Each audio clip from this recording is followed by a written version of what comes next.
start with, one of the big things over this past year I know was y'all did a study on the middle schools about either combining them or merging them or maybe upgrading the ones you got. Where did that land? So we did a series of town hall meetings over the winter. We did 4 large ones, and they were very well attended.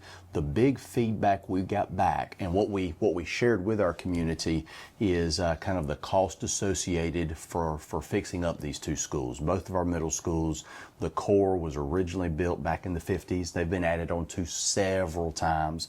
They have we've gotten wonderful service out of it. We did a kind of a surface facility audit back in 2022. And that was a district-wide facility audit, and it showed that our 2 middle schools are in need of the most repairs, replacement, and remodeling. Everything from electrical services to the water system underneath to roof systems. And so we took that information, and then we shared with them the cost that we project that will be to fix those 2 schools up, and then the cost of building a new unified middle school. Belton Middle School has about 500 students. Honea Middle School has about 235-ish, which is really small for a middle school. And there's some cost savings that have to do with consolidating it in just to one physical plant. The feedback we got from those 4 town hall meetings is there was a desire to see a very detailed list of all the repairs, the scope of the work, the timeline of the work, and then the cost of the work. And so our board in April approved for a third-party architectural firm to come in and do a comprehensive facility audit. And they got started here in May, and the timeline is for them to finish the end of this month, July. And so the result of that audit will be 2 reports. One report will have a list of everything. We kind of tasked the firm with, in this first report, everything we need to fix. We want everything to be included so we can walk away from these schools for about 20 years and not have to mess with them anymore. Because these repairs are going to be very intrusive, so you're going to have to move students, create some swing space while you repair these individual wings, and so you don't want to have to make your schools go through that, make your children go through that, and then have to turn around 5 years and do it again. So those are some pretty extensive repairs. And the second report we ask them to do is, once we've invested that much money in those 2 schools, existing schools, what would it cost to modernize them? So, for example, both of our middle schools, they do not have a car rider line. So twice a day we block 3 public roads. Actually, one of the schools we actually walk a grade level across a public road to get picked up in a adjacent parking lot. And we've just kind of gotten used to it, but having a car rider line would be a big benefit, and it's something that our schools would desire. And create parking for athletic events, creating facilities. One of our middle schools really needs some upgrades to the restroom facilities and changing facilities, and then upgrade all of the major systems in those buildings. But if you're going to spend that much money, what would it cost to modernize it? And so our board is going to look at those 2 reports, look at what it would look like to live through that, what do you get for that investment, and decide, is that the best route to go for our students and our teachers and our staff, or is building a unified middle school a better investment of our community's resources? Either one of those will require a bond referendum to be able to fund. Can you tell me, one of the schools is older than the other one, right? I believe that Belton Middle School is a little bit older. Don't hold me to that, though. But you said some of them only have 1 outlet in their entire classroom, right? Some of them are. So back in the 50s and 60s. 50s and 60s, I guess you had an overhead projector. You had one, and that was it.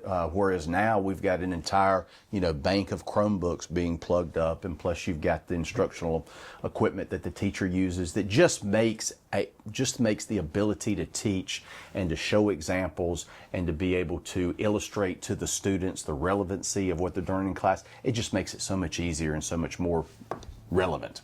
So when you get the study back, you and the board will look at it, and the board will make a decision on whether to build new one or to upgrade those. Is that? Yes, sir. Yes, sir. Mm-hmm. And with the time frame, you don't know, I guess, until you know the other stuff. But would the time frame be roughly the same to upgrade or to build new? Or? We would probably, to build a new middle school is about an 18-month build. And so you would start with the construction documents, and then you would, get those verified. You'd share that with your community, start your bond campaign. You can purchase a pre-construction package to go ahead and get your land prep, so as soon as the referendum passes, you can begin. That would actually be a quicker process than repairing the two schools, because we would probably not, but before I see the report, I really don't know, Greg, but there's probably some extensive repairs that need to be done that you're unable to do doing school normally. So you'd have to spread that out over a couple of summers, and then you'd also have to weigh, how long are you willing to have your students do school in mobiles or to be displaced in the cafeteria? Not only is that not desirable for the students, but for the teachers as well. In a time where it's very difficult to attract and retain teachers, having to come to a school where you don't have your own classroom, for a lot of our folks, that'd be a deterrent. So you'd have to weigh which one of those is best for our kids. Last year we had talked about some of your goals and objectives for this past school year. What are you pleased with those accomplishments? Do y'all feel like y'all did what you wanted to do? Yes, sir. This is the fourth straight year where, by all accountability metrics, our 3rd through 8th SC Ready scores, our high school end of course test, as well as our graduation rate, we have seen gains across the board. In all of those areas, our students are actually learning at a higher level than they were pre-COVID. We've especially this past year seen gains in math, which the last 3 years, those have been the gains that have probably been the slowest to come, those math gains. And so this year, especially in our middle school level, we saw our students achieve at a higher level of math than they have since we've been keeping track. So we were very pleased with the work those teachers and those students have done. And our teachers have gotten really, really good of buying into the professional learning communities. So sharing those best practices, building those assessments together, building those unit plans together, talking about what worked with your student, and maybe I can borrow that strategy. And that's also created a very positive work environment in general. And I think you talked about y'all have sort of a real-time evaluation system. You can kind of keep up with kids on how they're doing on a daily basis almost, rather than having to wait to report cards and stuff. Yes, sir. Mm-hmm. Yeah, each school has what we call a data room, and each school does it the way that works for them best. And so that allows that school to track every single student in every single class, and it also identifies the extracurricular activities that they're a part of. So, if little Jason is failing math, but you know that he plays soccer, then his soccer coach now knows that. And sometimes he's able to motivate little Jason more than the math teacher can. And how many students you have coming into this year? Do you know yet? We have about 3,600 this year. Yes, sir, and that's about typical for us. We're experiencing about 1% to 2% growth based on some numbers that we've gotten from the county. There are 4 subdivisions that County Council has already approved to be built in our attendance area. So the growth is coming. Because we're a little bit farther away from Greenville, it's a little bit slower than other areas of the county. But those 4 subdivisions, Greg, will be the most growth we have had in decades. So I guess you never know from that whether it's going to be 1 kid per house or 2 kids per house, or what kind of growth you're going to see with that. Yes, sir. Yes, sir. Mm-hmm. How about, you got any new principals or any movement? Yes, sir. We have 2 new principals. Marshall Primary School has a new principal, Mark Connors. He's coming to us from Michigan. Prior to that, he was a principal for several years in Charleston County. We're very pleased to have Mark join us. And then Michael Hitch will be taking over the principalship at Belton Middle School. Michael has taught here for several years. He served as an assistant principal at BHP, and we're very grateful to have him join us as leading Belton Middle School. As we were getting ready to do this, you were talking about teacher recruitment and retainment. How's that going? Do you have any trouble getting teachers this year? Or? We're pretty blessed, Greg. We will start hiring for next school year in September of this year. So we're about almost a year ahead when we're hiring our teachers. Lester McCall, our associate superintendent, does an incredible job building those relationships with our local university. We'll get intern students into our district, and so these are senior year education majors that have not done their internship yet, and we'll bring them in as a full-time teacher. And once we get them into our district and they learn our culture and they enjoy the culture and they build relationships, we've had a high success rate with keeping them here. And last year, our impactful turnover was 2.4%, which is incredibly low. And so we've been very grateful for that. Are you seeing fewer teachers graduating from education schools though for teachers? I mean, is that We are, trend? especially in science and math. We've reached out to, Anderson University, Lander, Clemson University. They have just as many math majors as they always have. They're just not choosing the education route. And I think that's experienced across the state. So that's just a challenge that we have. I know we were talking about the middle schools. Any other school upgrades since last year or over the summer? Yes, sir. We've got two exciting upgrades that we're doing district-wide. We're in the process of having card key readers installed on all of our exterior doors. And so these are individualized cards that all our employees will have, and it actually serves as their ID as well. And they'll be able to get into the buildings that way as opposed to having a master key, which sometimes those get lost. And sometimes it's tough to recoup those if you have an employee who's no longer with you. And of course, that compromises school safety. So this will be an extra measure of safety. And then we're also getting door access sensors on all of our exterior doors. And those are sensors that nobody's doing it intentionally, but if a student leaves his gym bag in his car and he knows the door is going to lock after him, he'll put a rock in there and, he just forgets about it. And of course that, compromises your safety. These door sensors will alert the front office anytime a door is open and will actually alert our SROs and our administrators on their phone so that they can go close those exterior doors. So that'll be a new feature to keep our schools safe. And we're also doing a HVAC replacement at one of our elementary schools, Honea Elementary School, and then a roof replacement at Belton Elementary School. And I guess safety is one of those ongoing, never-ending, you got to evaluate all the time. Yes, sir. Yes, sir. It's an ongoing process. We do reunification drills every year, and then each of our schools, once a month, will do a lockdown drill. Mm-hmm. How's the budget looking for this coming year? So this year we were able to provide all of our teachers a $1,500 raise, all of our other employees a 2% raise. We've been very pleased across the board. We have touched our salary schedules between 30 to 45% in the last 4 years. So that's a 30 to 45% increase on average across all of our salary schedules. So we've been very pleased and very grateful that our board has approved that. What do starting teachers make now? In our district, they will make about $52,000. How about the national budget cuts? Do you know if you're going to have any impact on your schools, or too early to tell? We have gotten information from the state and also from the federal government that some of our title money, this is Title I and Title IV, those monies are being frozen. Not all of those funds, but certain portions. We've not received communication that we're not going to receive them, just that they're being held. That would have an impact with probably some of the consumables that we're able to provide our classroom, and then some professional development that we've been using those funds for. So that will be something that we'll have to deal with if it comes to pass. How about free lunch program? Do y'all have free lunch for everybody? Or? Yes, sir. This will be starting our third year free lunch. So all of our students, regardless of qualifications, we provide breakfast and lunch for them. And that has been a huge benefit and very much appreciated by our community.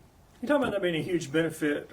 Why is that so important for all kids to have lunch and be fed when they're here? Have you seen measurable differences? Absolutely, absolutely. We did a revamp of our entire menu 2 years ago. And so we had our cafeteria staff, they visited several other districts, both locally and nationally, to look at, because everyone has the same FDA requirements. And so to look at some more offerings that maybe were a little bit more appeasing to students. And we revamped the entire thing, kindergarten through 12th grade. And the feedback we got in the last 2 years has been incredibly positive. Both the number of meals that we're serving has increased, and then just some of the anecdotal information feedback we've gotten from students have enjoyed the new menu. It's just so critical to make sure that when your students start their day, they've got a nutritious breakfast, and being able to assure that they do. So for example, at the at our high school. We've got serving stations at both of the main entrances as well as the auditorium, as well as the cafeteria. So if they are coming in right before class, we can get them a chicken biscuit before they get to math class, and that's just going to stimulate brain cells and just give them energy and help their focus stamina, and then being able to do the same thing at lunch as well. Yeah, and some of the studies suggest that there's academic measurements that show that kids that are fed do better. I guess your teachers have seen that? Absolutely. Yes, sir. Yes, sir. What other main objectives have you and the board identified for the coming year? We've got 3 primary objectives. One is this year we're rewriting our 5-year strategic plan. This is the last year of our previous plan, so we'll be doing that work actually during this summer's admin retreat. We're also looking at implementing an AI, artificial intelligence platform for all of our students and teachers to look, and we'll be providing that training at the very beginning of the year as well. And then completing and reviewing and analyzing that facility study, taking that information to our community and being able to articulate whether it is better for our district to rebuild those 2 schools, to fix those 2 schools, keep them going, or to go another route. Those will be the big 3 things on the table that we'd want to make sure that we do well this year. And what are the biggest challenges to getting those done? Probably the biggest challenge will just be able to, with all of those things, be able to communicate to folks in a way that they are most receptive to. Because in our community, we are very blessed. Our parents, our community members, even without children, Anderson School District 2, the quality of that education is very important to our people. So if we're able to get the information in front of them, this is what we need. This is what works well for us. This is what we do well and we need to keep doing. And these are some things that we're not getting a whole lot of productive outcome from, so let's divert the resources to something else. If we can share that with our community, 99% of the time they are overwhelmingly supportive. But you got to find out, kind of how they consume their information, when are they receptive, and in such a way so they can see how it impacts them and see how it benefits their children, and in the future how it benefits our community, because the future community leaders in Belton and Honea are going to be sitting in the classroom August 6th. One thing that I wanted to share that we have been working on last year, and we will for the next 3 years, is we've joined the Behavior Alliance of South Carolina. It's a consortium that's partnering with Clemson University. The reason that we have done this is since COVID, especially at the elementary levels, we've noticed that our children are not coming to school knowing how to do school. Being in an instruction environment, having, focused stamina, being able to learn with others, and so our principals have expressed that to us, and so we're partnering with Clemson University, and they have, through the Behavior Alliance of South Carolina, behavioral therapists that they will send to work with your teachers, coach your teachers how to do some of those practices that teach your children how to do school. Because you can only learn when you're in a mindset and you're receptive to that learning. And so we're excited about that and being able to equip our teachers to be able to help our children in that way.